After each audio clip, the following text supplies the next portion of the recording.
This is the third generation Fiat 500, the model the brand rather charmingly calls a boutique car for the working man or woman.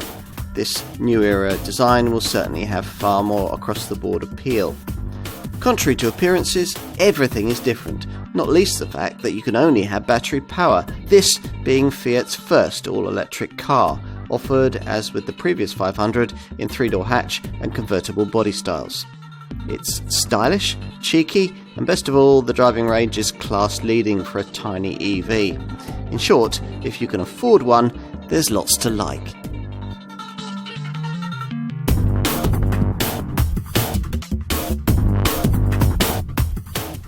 Every new electric vehicle is significant these days, but this one really is. The all-new, all-electric Fiat 500. A new Fiat 500 is a big deal. We had the cute original in 1957, then the new Millennium model, which saved Fiat as a car maker, launched in 2007. And finally this car, introduced in early 2020. It's only offered in full electric form, which is why the old petrol mild hybrid model carries on. And that's part of the reason why the €700 million development of this Mark III model has been so lengthy. Fiat wanted to wait for battery technology to mature a bit before launching this car, and that's paid off. It's allowed the brand to engineer in a much longer EV driving range than this model's closest rivals, the Mini Electric, the Mazda MX-30 and the Honda E. In creating this car, Fiat saw no point in holding back. As brand boss Olivier Francois points out, this new 500 isn't just for now, it's for the next decade. So his brand's very first EV is built new from the ground up, and it's all electric and only electric right from day one. At the same time, though, the tradition of this model line is very much in evidence here. The exterior look, as you can see, is very recognisable, as is the hatch and convertible body style choice. And production of this new era 500 has been returned to the Mirafiori plant in Turin, and that's where the very first 500 model was created way back in 1957. What's probably most important here, though, is that issue of driving range we just mentioned. No other really small EV has got anywhere close to the 199-mile figure that this Fiat can manage between charges. Some larger Super Mini-sized EVs can't beat that either, which makes this car a game-changer amongst compact electric cars. So you'll need the industry's most comprehensive review, Car and Driving's road test film, to fully brief you on it.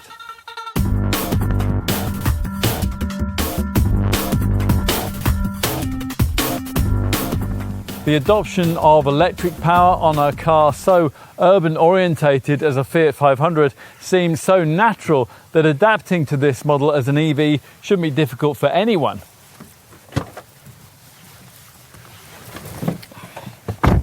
It certainly doesn't feel that way when you get in and drive it. Okay, so there's no gear stick, but the auto gear shift buttons on the fascia are obvious enough. With key in pocket, you simply press the start button on the dash.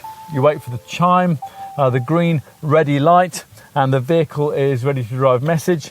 Then you press D and off you go. It is nippy away from rest, but you don't get the rather pointless surge of thrust that's found with some rivals, which is all to the good because it makes urban progress smoother. At which point, if the windows are open, you might notice one of this car's endearing little quirks, the low-speed pedestrian warning noise. Instead of the otherworldly UFO-style whine of other EVs, there's Nina Rota's theme from Fellini's 1973 film Amarcord. It's all rather nice. As, more significantly, is the news that this Fiat can travel vastly further between charges than the other style-conscious small EVs that we've recently tested, the Mini Electric, the Honda E and the Mazda MX-30. Instead of 120 to 130 miles, which is what you get from them, or 160 miles, which is what you get from a VW Group EV city car, this 500 offers a WLTP rated figure of up to 199 miles, basically the kind of reading that you get from a more boring looking EV Super Mini like a Peugeot E208 or a Vauxhall Corsa E. Or at least this Fiat does in this 42 kilowatt hour battery form anyway, which is the 117 bhp motor version that almost all customers will choose. The brand also offers a base 24 kilowatt hour variant with 92 brake horsepower and 115 mile range for urban dwellers who simply don't care about venturing beyond the city limits. But choosing that version is a bit like ordering ravioli da zucca in Turin and then going easy on the black pepper and the parmesan. You wouldn't get the complete flavour of the dish that you'd ordered, which in this case is one that is able to live outside the city limits as well as within them. Journeys between major destinations, which would have you in something of a cold sweat with range calculations in a Honda E, an MX-30 or a Mini Electric, can be covered with hardly a second thought in the 42 kilowatt hour version of this Fiat. As long as you use this car's various provided E-mode settings with a bit of forethought. There are three selectable via this little rocker switch down here between the seats, where the choke and the starter would have been on the original 1957 version of this model. The car always starts in its usual normal setting, which is the one you'll need if you're going to get anywhere close to replicating the quoted performance figures. Both battery variants take 3.1 seconds to get to 31 miles an hour, and this 42 kilowatt hour version crests 62 in 9 seconds on the way to a limited top speed of 93 miles an hour. For the 24 kilowatt hour model, these stats are 9.5 seconds and 84 miles an hour. You are going to need to quickly shift out of the normal setting though if you're going to properly eke out the battery range. Most of the time your default should probably be range mode, in which regenerative braking when you come off the throttle is so abrupt, rather too abrupt actually, that the car slows quickly by itself. To such an extent in fact that you hardly ever need to use the brake unless you're coming of course to a complete stop. If that's not enough to get you to your destination, then the final mode is the rather curiously named Sherpa setting, but you won't want to select that very often because it does come with some considerable restrictions on both throttle use and the climate system output. These things apart, there's lots here that owners of previous 500 models will recognise. The high-ish seating position, the manoeuvrability, for example. This Fiat doesn't quite have the London taxi-like twirling ability of a rear-driven Volkswagen ID3 or a Smart 4.2, but it is as nimble for urban use as any of its predecessors, and it offers a tight 9.6 metre turning circle. You also get the previous model's rather brittle, low-speed ride quality from the conventional McPherson strut front and torsion beam rear suspension, although we don't have as much of an issue with that as some other reviewers. And anyway, things really do smooth out quite a lot once you get out of town. Now here we're trying the hatchback model that most will want. As with previous 500s, there is also a convertible version. Well, it's called a convertible. Actually, it's only a hatch with a material roof panel that moves back like a giant sunroof at speeds of up to 62 miles an hour, and eventually, in about 25 seconds, piles up on top of the boot lid. Still, at least the system doesn't add much extra weight, and that's just as well because, rather inevitably, this EV-flavoured 500 is a fair bit heavier than its older combustion counterparts. A top spec version is getting on for about 1.4 tonnes. That's about 350 kilos more than the Mark II mild hybrid petrol version, but all the weight of the mattress-shaped Samsung battery has been positioned well down, and that compensates for the extra bulk with a low centre of gravity, hence the well-controlled body roll at speed through the corners. That ought to give you confidence when you're attacking the turns in this car, and it would if the electric steering showed a bit more interest in communicating to you what's happening through the front wheels. Still, at least the steering system does make possible something genuinely useful, the option of level 2 standard autonomous driving tech, and that's a rarity on a city car. When equipped with what Fiat calls its co-driver pack, this 500 will accelerate, brake and stay within its lane autonomously at highway speeds, albeit with the use of just a couple of cameras rather than with the more sophisticated camera and radar combination which you will find on larger cars. If you've opted for a top-of-the-range model, you'll be offered an extra cost traffic jam assist setup, which rather more usefully, given this car's remit, will allow the cameras to offer the same self-drive services in start-stop urban use. It's just another example of the way that this Fiat breaks new boundaries for this class of car, just as any new 500 really should.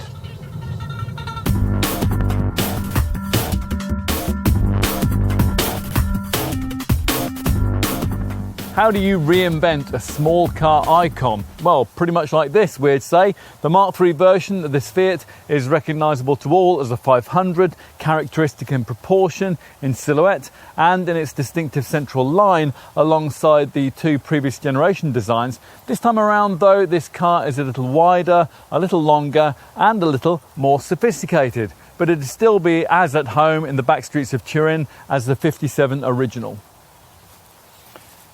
Get up close and personal and the modern differences become more evident. The all-new platform allows for dimensions that give this car a bit more pavement presence. It's 6 centimetres wider and 6 centimetres longer than the continuing classic combustion model. The 1.53 metre height means it's 4 centimetres taller too.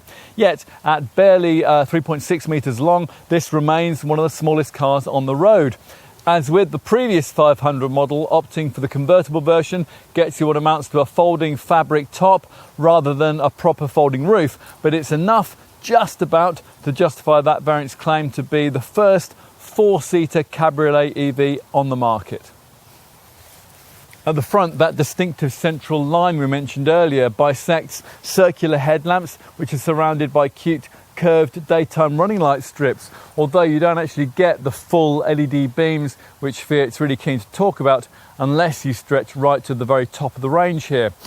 Circular indicators are just below and they flank the edges of this front bumper design, which mirrors that of the 1957 original model, almost facing the road. This grated lower air intake makes a traditional grille above unnecessary. The panel instead is fashioned with a dedicated 500 logo in place of the usual central Fiat badge. More neat touches feature in profile. These little poked out indicator lights above the front wings, for example, and the 500 designations you'll find on the rear side window trims and on the edges of the tail lights. That central line continues to attract the eye. It flows across these flush-fitting door handles. The charging flap is here on the driver's side, as would be an extra backwards opening rear door on the alternative 3+1 body style that Fiat sells on the continent, but can't offer here because using that rear portal would deposit passengers into the face of oncoming traffic on British roads. Wheel size, that depends a great deal on trim choice. The base 24 kWh action spec model uses 15-inch steel rims. With this 42 kWh version, depending on spec, you'll either get the 16-inch alloys or these 17-inch rims. There are full LED tail lamps at the rear, plus a neat roof spoiler, but the reversing lights and rear fog lights have been positioned low down, where they'll be susceptible to accident knocks. The tailgate 500 logo gets a light blue border with a play of design and colour, transforming the final 0 into a letter E. So, evolution outside, but revolution is promised within. Even unlocking the car can be different. As an option, Fiat has designed a wearable key fob called a Pebble, which works with the keyless entry system. The door handles, they aren't conventional either. You reach beneath this flush-fitting cover and you activate a touch-sensitive pad. And they feature also what the brand calls an E-latch. That's this button on the door panel. You can press it and hold it to close the windows and the roof on the convertible model. So let's take a look inside. Where familiar modern cues are mixed with a much more elegant and upmarket feel, you'd struggle to believe that the cabin of any Fiat could justify the kind of prices applied to the top versions of this one. But this almost manages it, despite a conspicuous lack of soft touch plastic and this rather awkwardly shaped vegan leather trimmed steering wheel here. You sit higher than you'd expect to in a small car of this sort, and you survey the usual 500 model body coloured dashboard, this 10.25-inch screen supplies the required extra dose of sophistication, and there's a far more open and spacious feel than the previous model, and that's partly because of those dimensional increases which particularly benefit head and shoulder space in here, and partly because of the empty space between the lower console and the dash, where a gear stick would of course normally be. That's been replaced instead by P, R, N and D buttons on the lower part of the fascia. The seats are better as well, and not just because they're appropriately environmental. The eco leather features on the top model, and here they're trimmed in sequel cloth, and that's manufactured using 20% polyester retrieved from the sea. More significant is the way that they're better positioned in relation to the pedals and also to the steering wheel, which, unlike on the old model, has reach as well as rake adjustment. These chairs could still be a bit more supportive though for longer trips. That's not helped by the lack of lumbar adjustment options. And you don't get height adjustment unless you go for an optional comfort seats pack that comes with a central armrest too. The instrument binnacle layout, which is usual on an EV, is fully digital, and here, based around this TFT screen, which is 7 inches in size, retains the single dial layout that 500 model regulars will be familiar with. But here it's simpler to read because there's no need for the combustion version's rev counter scale. To the left of the main gauge sits a battery readout, while on the right is a power and charge graphic.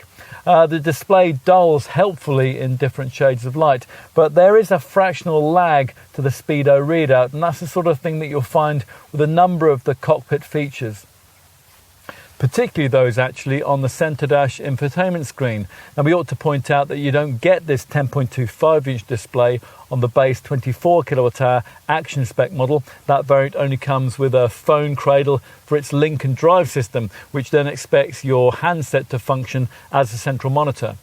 Fortunately, this proper Uconnect 5 setup features elsewhere in the range, and it offers navigation, advanced speech recognition, Wi-Fi connectivity and remote smartphone access.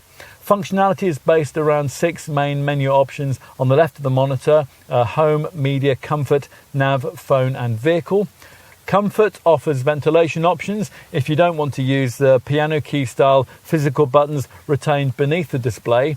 Media has a 4-speaker DAB sound system plus Apple CarPlay and Android Auto, and vehicle connects you into the Uconnect system's various EV pages covering power flow, charging schedules and charging settings. Interior storage has been reconsidered and here organised using various modular compartments. You'll notice this deep stowage box between the seats, which has a USB and a 12-volt port, and a cup holder just behind it. It's open as standard, but it gains a sliding lid if you specify the optional comfort seats pack that we mentioned earlier on. You probably won't immediately catch on to the fact that a further cup holder folds out of the front of this unit, or perhaps that the base of this cubby and the centre of the dash can be a wireless charging mat, and that's complete with a sketch of the Turin skyline. A further reminder of this car's Mirafiori plant is found in the Made in Torino mat at the bottom of this door pull, which unfortunately isn't glued down and moves to the touch, so it fails to deliver the sense of solidity that moniker is presumably supposed to convey.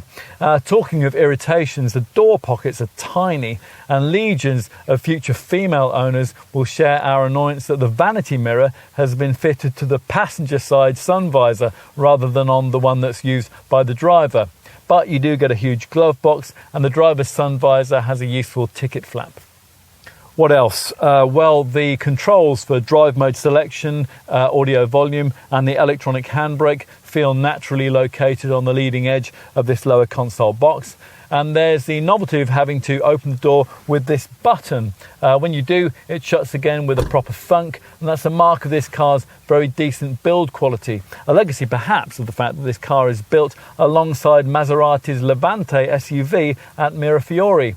Despite that high seating position though, all-round visibility isn't as good as you might hope it would be on a city car like this. The front A-pillars with their neat little integrated speakers, they're rather chunky. And there's also quite a big rear 3/4 blind spot. It's big enough to ensure that you'll be making plenty of use of the standard rear parking sensors. Right, time to take a look out back. Now, you can't have everything in a car this short, but we had hoped that this Mark III model's 22mm wheelbase increase might have liberated a bit more space in the rear. It is immediately obvious, though, as the front seat angles towards the dash, that this isn't the case. Now, at launch, Fiat told us that all this car's interior spaces had been redesigned to give passengers the feeling of sitting on a romantic bench. Well, we don't think you'd feel particularly romantic if you were cooped up back here for very long. Even kids will probably only be in any way comfortable if your front seat occupants sacrifice a bit of legroom. Adults, meanwhile, have plenty to grouse about, apart from the legroom. The headrests that dig uncomfortably into the back of your neck until you raise them, and more significantly, the fact that your head is likely to be brushing the ceiling due to the fact that the roof arches down towards your forehead just when you don't want it to. There is at least the low central transmission tunnel that you want from an EV, and these side panels have been scalloped out to create some more space for your elbows. Plus, there's easy access to the rear cup holder between the seats. Finally, let's take a look out back. Raising this surprisingly heavy tailgate reveals an unsurprisingly tiny boot area, topped off by an equally tiny parcel shelf. There's only 185 litres of space here, the same as the old combustion model. Fiat points out that this is 14 litres more than you get in a Honda E, but it's 26 litres less than what's offered by a Mini Electric, and it's about half of what you get in a Mazda MX-30. 3 carry-on cases will go in, or 2 with the convertible version. It has the same capacity, but more restricted access. The entry-level action version, that doesn't even give you a split folding rear bench, so you can easily extend this trunk space. Elsewhere in the range, you get this 50-50 bench split. Nor does it help that much of the space you do get is taken up by this branded bag here, which is provided by the Mode 3 charging cable. The extra cost Mode 2 charging cable you'll need to plug into a domestic socket has to sit beneath the cargo area base, which doesn't leave much underfloor space for anything else. Flattening the rear bench increases luggage capacity to 550 litres.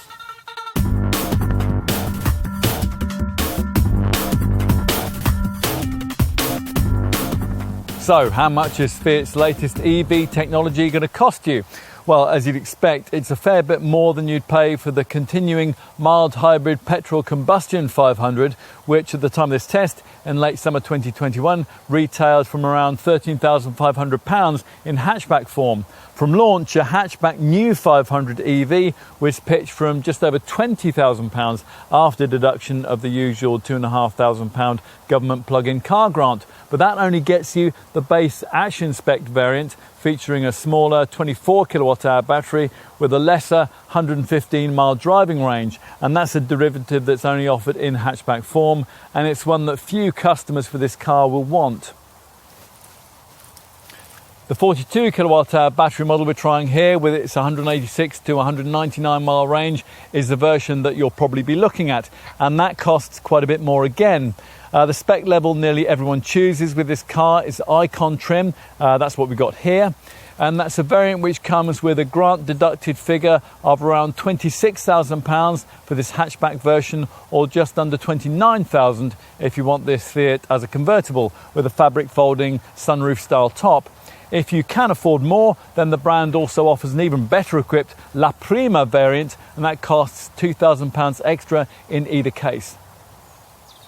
What you can't unfortunately have in the UK is the third body style that Fiat offers with this car in left-hand drive markets, the more flexible 3+1 body shape. That's based on the hatch, but with a small third rear door opening in the opposite direction, and that allows rear passengers to jump in more comfortably. And it's similar to the sort of thing that featured on the very first 500 model back in 1957. Now, unfortunately, that extra door can't be repositioned to the other side of the car with the switch to right-hand drive. So if it was offered here, it would see passengers getting in and out in the middle of the road. Here anyway, our focus is on the conventional hatchback version of this Fiat. So what kind of value proposition do the sticker prices for this battery variant represent in the market for compact electric vehicles? Well, let's take a look and let's quote prices to you which already take into account subtraction of the government grant. Now, if you like the trendy look of this Fiat, then the three rivals that you'll be most probably drawn to in the city car EV segment will be the Mini Electric, the Honda E and the Mazda MX-30, all of which were priced from around £26,000 at the time of this test. The Mini offers the closest match because, like this Fiat, it's conventionally offered as a three-door hatch. The Honda and the Mazda, they are both five-door only. Now, the major downside with each of these three direct competitor models is the restricted driving ranges. They are all only offered with smaller batteries, which limit you to 120 to 130 miles between charges, and that's way off what you'll get with this Fiat. If you want to do better in a really small EV, you'll have to settle for something that looks a lot less trendy. At the time of this test, the VW Group was still selling its Volkswagen e-Up and its Seat Me electric models, both five-door hatches, costing around £21,000 with a 160-mile driving range. Those are really the two cars that the base 24 kilowatt-hour version of this Fiat is aimed at. Otherwise, you'll need to be looking at a super mini-sized EV like Peugeot's E208, Vauxhall's Corsa E and the Renault Zoe. Those three cost from around £29,000. And the Peugeot and the Vauxhall go only fractionally further than this Fiat on a single charge, but with the Renault, you could theoretically push your range figure up towards around 240 miles. The summary from that little competitor perusal is that to match the style of this Fiat, you'll have to accept less driving range, and if you want to match its driving range, you'll have to get something that looks a bit more boring. If neither of those two options appeal, you don't mind this Fiat's dinky dimensions, and you find yourself really drawn to this new 500, then the deal might be sealed in the Italian brand's favour by a generous standard spec. So is that what you get here? Let's see. Well, let's start by pointing out that, as with any EV, you get auto transmission, and you'll have to factor in the value of that if you're making comparisons with combustion engine Super Mini rivals. All 500 EVs do, of course, get the Mode 3 charging cable you'll need for a garage wall box or a public charger, but disappointingly, you'll have to pay extra for the Mode 2 cable you'll need to plug into a domestic 3-pin socket. You'll also have to bear in mind that the fast charging system available with this car varies depending on battery capacity. With the 24 kilowatt hour action spec model, it's a 50 kilowatt setup. With the other 42 kilowatt hour models, it's a gutsier 85 kilowatt fast charging system. Either way, the Combo 2 socket, located on the rear right side panel of the car here, powers fast charging in both AC and DC. You can preserve that charge while driving with careful use of the 3 E-modes fitted to all versions of this Fiat: Normal, Range and Sherpa. Right, now let's get specific with the models on offer. That smaller 24 kilowatt hour battery pack, as we said earlier, comes only with the hatchback body style and a single action level of spec. Now here you get a fairly basic level of spec, but it does include rear parking sensors, LED tail lamps, auto headlamps, and a decent standard of safety, which we'll brief you on in just a moment. Inside, where the seats are trimmed in eco-minded Sequal yarn, there's a 7-inch TFT instrument cluster and air conditioning. Infotainment at this level in the range is taken care of by Fiat's Link and Drive system. This gives you a smartphone cradle on which you can mount your smartphone either vertically or horizontally. Bluetooth will then connect to a dedicated Link and Drive app, which you can use for music, radio, navigation, and everything you need to monitor for electric charging. Most customers, though, are going to want the longer range 42 kilowatt hour battery that we're trying here, and probably with this test car's mainstream icon level of spec, and that gets you a lot more. Some of the additional items are obvious, like these dark finished 16-inch alloy wheels. Some less so, like the keyless entry system operated by a black button-free Pebble, a smart wearable key fashioned from special bio-based polycarbonate, which can be carried in a pocket or bag, and that communicates with the car, automatically unlocking the doors when the Pebble is close to the car and locking them again with a simple tap on the door handle. Other icon spec features include cruise control, rain sensing wipers and an eco leather covering for the steering wheel. The key benefit at this level in the range, though, is the addition of Fiat's latest Uconnect 5 infotainment system with its 10.25-inch high-definition horizontal touchscreen featuring a 16:9 aspect ratio, which fits perfectly into the car's dashboard. Uconnect 5 is wirelessly compatible with the Apple CarPlay and Android Auto operating systems, and it offers a natural language interface system, and that allows you to talk to the car and control various parameters, set the climate control or choose music, for example. There's also My Wi-Fi, and that's a hotspot that connects up to 8 electronic devices to the cabin network at the same time. In addition, Uconnect 5 combines with an incorporated telematic box module to also offer a number of useful connectivity services, allowing you to monitor this Fiat from your smartphone. My Remote checks the battery charge level, schedules charging, tells you your car's exact location, and it sets the climate control so that the cabin can be cooled or warmed before you get into it. My Navigation, that checks traffic and weather conditions along a preset route, and it shows you speed camera and charging point locations too. My Assistant allows you to talk with an assistant in the event of a breakdown, and My Theft Assistance tracks the car so that it can be recovered if it's stolen. And My Car allows you to check maintenance items, everything from tyre pressures to your service schedule. If you want more, then you'll want the top La Prima level of specification. That, of course, is where you'll find the real niceties. At this level in the range, you'll get full LED headlamps with auto high-low beam, plus bigger 17-inch alloy wheels, chromed side mouldings and powered mirrors with defrosting function. There's also a fixed panoramic sunroof, which, for a little extra, you can add electric operation into.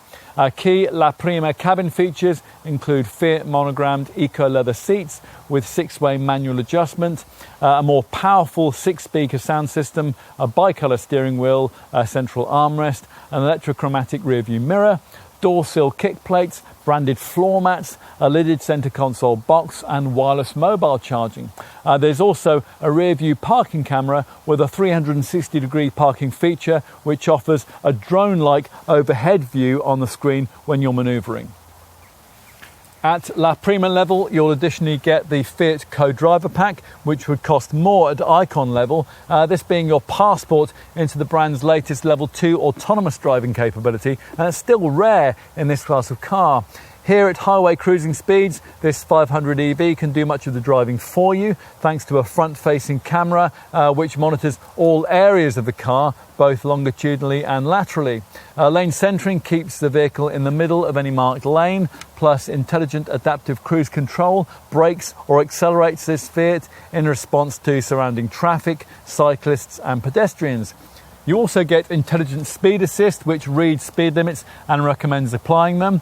An urban blind spot setup, which uses ultrasonic sensors to monitor blind spots and warn of any obstacles with a triangular warning light on the wing mirror. And attention assist, which provides warnings on the cabin display, recommending that you stop and take a break when you're tired. Pay a little extra on this top model for the optional traffic jam assist setup, and the car will also use the same camera system to primarily drive itself in stop-start traffic. Talking of paying extra, let's now go on to consider the various optional features which Fiat offers with this 500. If you're new to EVs, before doing anything, you'll have to put aside some spend for the Fiat Easy Wallbox home charging system that you'll need for your garage. That costs £545 at the time of this test. Sadly, you'll also have to pay more for an alarm. Bear in mind too that with the convertible model, you'll have to budget extra for the almost essential wind stop wind deflector. Now that prevents buffeting at speed. Beyond that, the key extra cost items across the lineup are covered off in various optional packs. If you can't stretch to the very top of the range, you'll be offered the popular Comfort Seats pack, which gives you a central armrest, 6-way manually adjustable front seats with height adjustment, a sliding top for the centre console, and for the base action model, that variant's missing 50-50 rear seat back split. If you've avoided action spec, you'll be offered the optional winter pack. That'll give you front heated seats, a heated windscreen, and heat for the wiper blade area.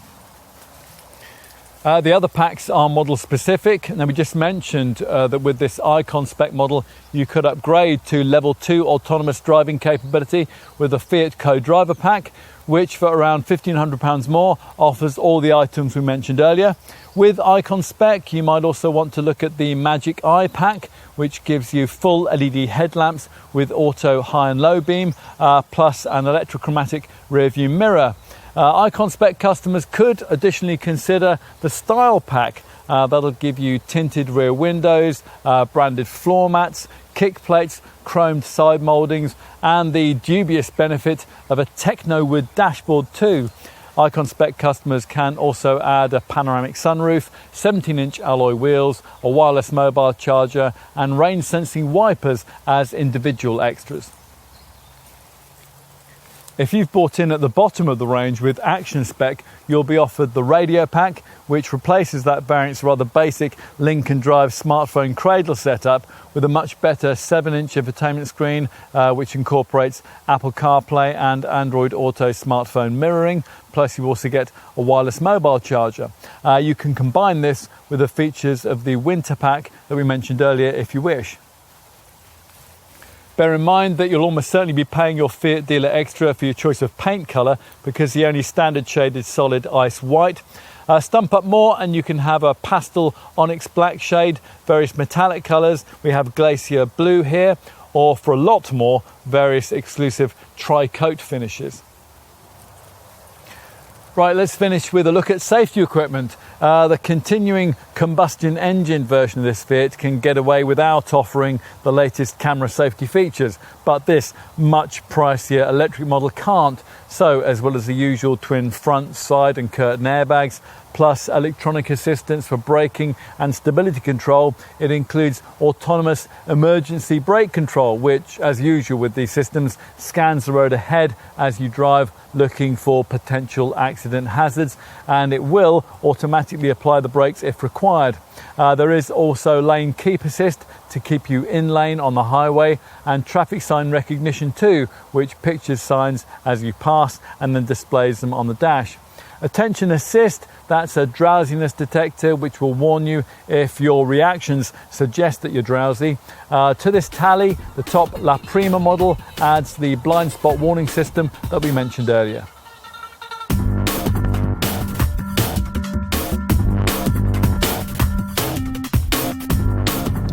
It's refreshing to come to a small, fashion-led, city car-shaped EV and not have to keep finding reasons to justify a restricted driving range, as you would have to in the Mini Electric, the Honda E and the Mazda MX-30 models, which represent this Fiat's most natural competitors. All of those return driving figures in the 120 to 130 mile bracket between charges. Throughout this test, we've been quoting a range of up to 199 miles for the 42 kilowatt-hour version of this 500. The actual official quoted range for this hatchback version is 194 to 199, and for the convertible, that falls to 186 to 188 miles. Overall, in our experience on this test, 150 to 160 miles has been regularly achievable in normal driving. That's about 50 miles further than we regularly got with the rival EVs that we just referenced. That Fiat has managed this is particularly impressive, given that the Samsung battery in use here isn't actually all that much bigger than the 35.5 kilowatt-hour battery which is offered by the Mini, the Honda and the Mazda models that I just mentioned. Particularly when you consider that the part of its battery capacity that this Fiat can actually use is only 37.3 kilowatt hours, from which it generates virtually as much driving range as EV super minis in the next class up, like the Peugeot E208 and the Vauxhall Corsa E. Those have batteries rated at 50 kilowatt hours, with around 45 kilowatt hours of that being usable. So Fiat's hit the sweet spot here, offering a battery big enough to provide decent range while not being so heavy that it'll compromise not only mileage but also drivability. Of course though, judicious use of two more frugal selectable E-modes, range and the more extreme Sherpa will be needed to achieve the driving figures that we've just quoted. A fraction less impressive is the fact that the cheaper 24 kilowatt-hour version of this Fiat only manages 115 miles from its lithium-ion cells. Usable capacity there is 21.3 kilowatt-hours. This somewhat hampers that base variant in comparisons to its most natural rival in terms of size and price, the Volkswagen e-up, which thanks to its larger 36.8 kilowatt-hour battery, usable capacity 32.3 kilowatt-hours, will take you up to 160 miles between charges. Still, with the average person's daily commute being only around 30 miles, even with that variant, customers would only need to charge this Fiat around every 4 days. Yes, charging. Well, the Combo 2 socket is located on the right rear wing. It has a helpful green charging level graphic and it can accept both AC and DC charging. Fiat wants to highlight the fact that, like the rival Mini Electric, this car has DC fast charging capability to 50 kilowatts with the 24 kilowatt hour model and up to 85 kilowatts with this 42 kilowatt hour variant.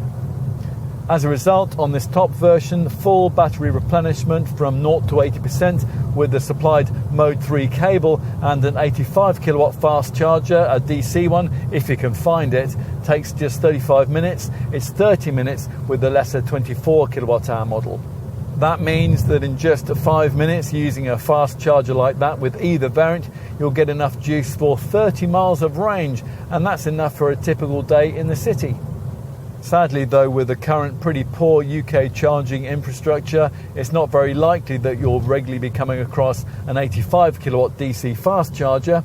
At the other end of the spectrum, in its standard 2.3 kilowatt form, the Mopar Easy Wallbox that Fiat will happily sell you for your garage at point of purchase, which at the time of this test costs £545, takes a yawning 15 and a quarter hours to charge this 42 kilowatt hour model. It's 8 and 3/4 hours with a 24 kilowatt hour variant. That's not very much better than plugging in to a conventional 3-pin home outlet, although that requires a Mode 2 cable, which annoyingly costs extra.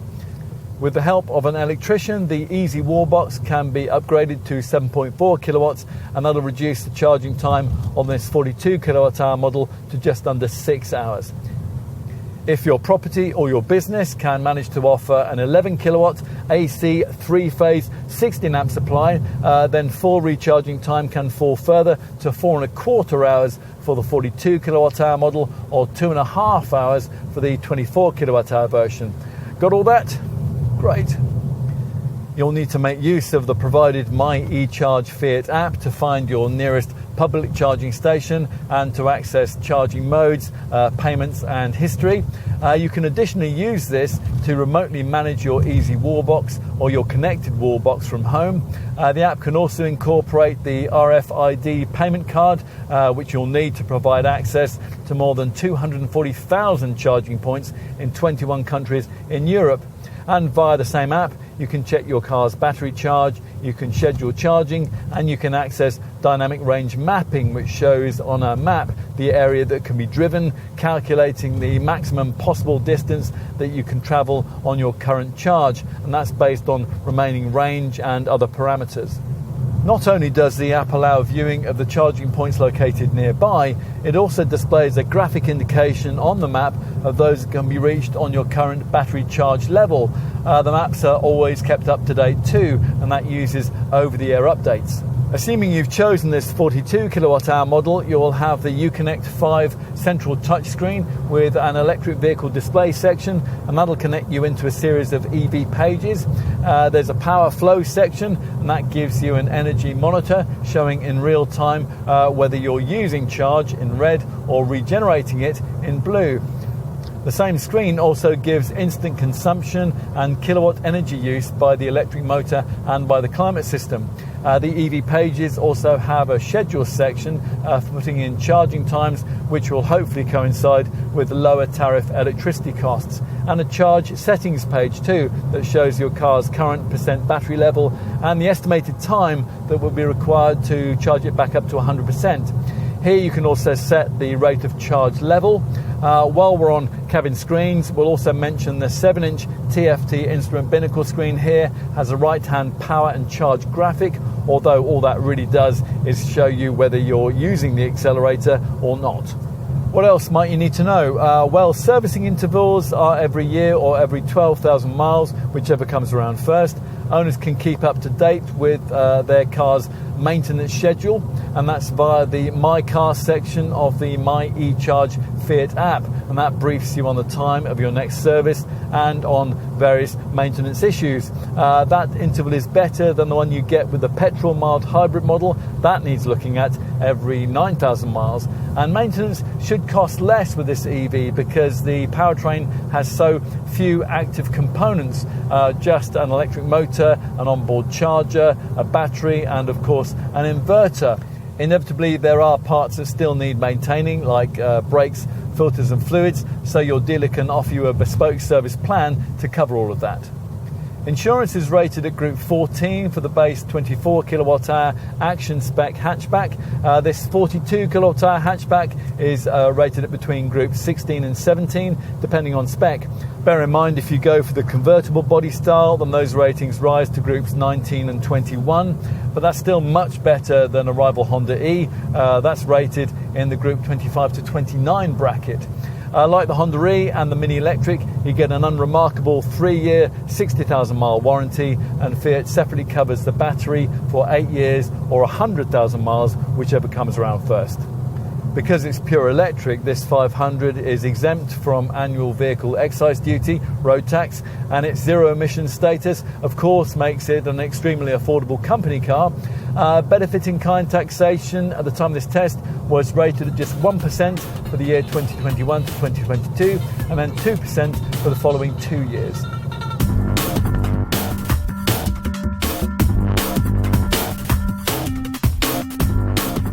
For Fiat, this new era 500 EV has to work. Globally, this model line is, after all, the brand's only truly successful product range. If it fails, Fiat fails with it. That isn't going to happen, and the reason why is that this car is as much a game changer as the 1957 original.